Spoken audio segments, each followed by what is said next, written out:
Hello everyone, if you're getting this error when you're trying to install Fortnite, install failed with this error code MD-0011, then you have come to the right place because in this video I'm going to show you how easy it is to fix this annoying error on Fortnite easily. So first off, you're going to close out the Epic Games launcher from your computer, and once you're done closing it, now you're going to open up your web browser and you're going to search for Cloudflare WAP, and then you're going to go on to this link from developers.cloudflare.com.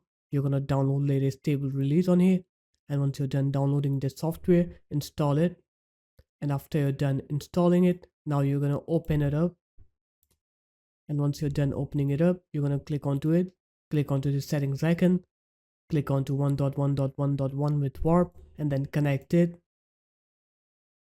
And after it's done connecting, now you can open up your Epic Games launcher, and then you're going to go to your library, and now you're going to try to install Fortnite, and you'll see that you'll be able to now install Fortnite without any issues.